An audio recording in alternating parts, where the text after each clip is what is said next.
Now the second thing is wealth creation. Wealth creation is a little bit tougher thing to sell because of all the things that's been demonized by this pop culture, wealth is number one.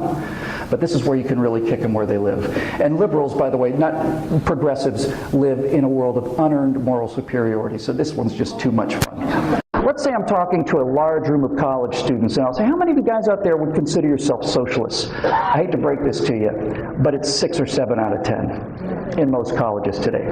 They think they're socialists. So I'll say, okay, what's the primary tenet of socialism?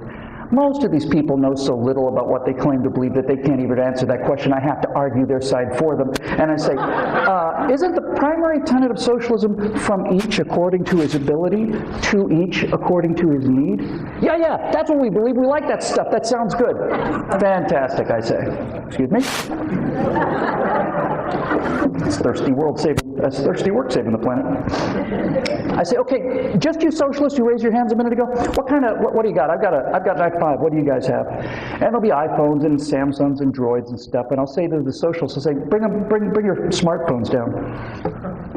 What now? Bring your smartphones down. What do you want our smartphones for? I'm not a progressive. I'm not going to steal them. Just put them here on the stage. What are you going to do with our phones? Well, when I'm done, all of us together, not just me, all of us together are going to take these 12 or 15 phones that you just called yourself socialists. We're going to take these 12 or 15 phones, and if I'm speaking in Seattle or someplace, so we'll go to downtown Seattle, and we're going to go find a pawn shop, and we're going to pawn them. That number of phones, that quality, we should get $2 grand for those easily. That's $120 bills. And we're going to take those $20 bills, we're going to drive through Seattle, we're going to distribute them to the poor people, from each according to his ability, to each according to his need, bring down the phones. And that's when they realize they're not socialists at all. Turns out they're actually capitalists. Because they're all about wealth redistribution so long as it is somebody else's wealth being redistributed to them.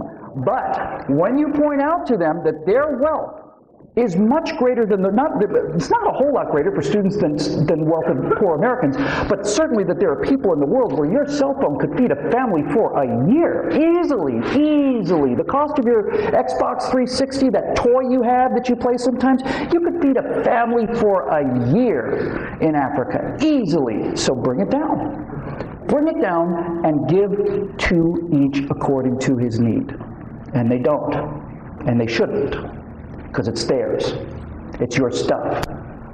This phone is mine. I work my butt off for this phone. I get up every day, I go to work, this phone belongs to me. I earned it. It's mine.